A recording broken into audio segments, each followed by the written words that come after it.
పూజ గదిలో పొరపాటున కూడా వీటిని అస్సలు పెట్టకండి. పూజ ఫలితం కూడా దక్కదు. మామూలుగా హిందువుల ఇండ్లలో పూజ గది తప్పనిసరిగా ఉంటుంది. కొందరు పూజ చేయడానికి చిన్న స్థలం అయినా ప్రత్యేకంగా పెట్టుకుంటారు. కాగా ఇంట్లోని పూజ గదిలో వారికి ఇష్టమైన దేవతల ఫోటోలు, విగ్రహాలను ఇంట్లో పెట్టుకుని పూజిస్తూ ఉంటారు. అయితే ఇంట్లోని పూజ గదిలో ముఖ్యంగా ఎలాంటి విగ్రహాలు, ఎలాంటి ఫోటోలు పెట్టుకోవాలి అన్న విషయం చాలా మందికి తెలియదు. మరి పూజ గదిలో ఎలాంటివి పెట్టుకోవాలి, ఎలాంటివి పెట్టుకోకూడదో ఇప్పుడు మనం తెలుసుకుందాం.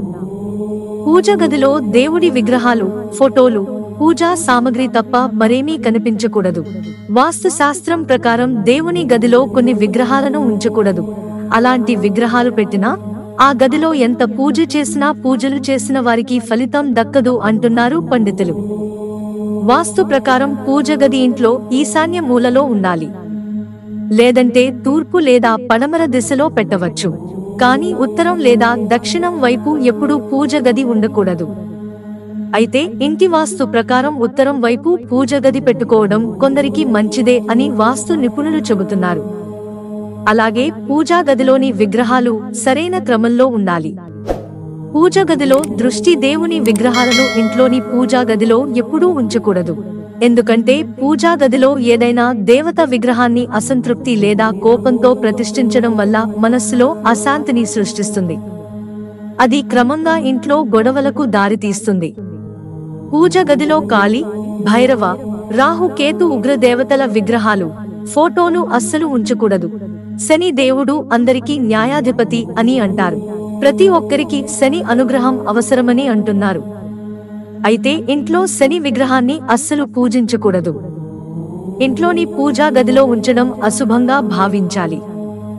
ఇంటి వాస్తు ప్రకారం ఫోటో లేదా విగ్రహంలో ఏ మూల శనిని ఉంచాలి అన్న విషయంలో పండితుల సలహా తీసుకోవడం మంచిది.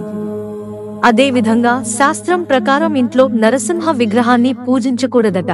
ఉగ్రరూప అవతారం ఇంట్లో కలహాలు, చికాకులు కలిగించే అవకాశం ఉందని చెబుతున్నారు పండితులు. అలాగే ఇంట్లో పూజా గదిలో శివుడి విగ్రహాన్ని ఉంచడం చాలా మంచిదని చెబుతున్నారు. కానీ నటరాజ మూర్తిని ప్రతిష్ఠించకూడదట. ఈ విగ్రహం శివుని మహిమను తెలియజేస్తుందట. ఇది ఇంట్లో కలహాలకు దారి తీస్తుందని చెబుతున్నారు. సాధారణంగా ప్రతి ఒక్కరి ఇంట్లోని పూజ గదిలో లక్ష్మీదేవి విగ్రహం లేదా బొమ్మ ఉంచుతారు. ఇంట్లో కమలంపై కూర్చున్న లక్ష్మీదేవి ఫోటోని ఉంచడం మనకు చాలా మంచిది. మీ ఇంటి పూజా గదిలో పొరపాటున కూడా నిలబడి ఉన్న లక్ష్మీదేవి విగ్రహాన్ని ప్రతిష్ఠించకూడదు. ఎందుకంటే లక్ష్మీదేవి నిలువెత్తు విగ్రహం ఉంటే ఎవరైనా అనారోగ్యానికి గురవుతారని పెద్దలు నమ్ముతారు. పూజ గదిలో విరిగిన విగ్రహాన్ని, చినిగిపోయిన, పగిలిపోయిన ఫోటోలు ఉంచవద్దు. వెంటనే ఇంటి నుండి అలాంటి విగ్రహాలు, ఫోటోలను బయటకు పారేయడం మంచిది. మిత్రులారా, ఇంట్రెస్టింగ్ వీడియోస్ కోసం ఛానల్ సబ్స్క్రైబ్ చేసుకోవడం మర్చిపోకండి. ధన్యవాదాలు.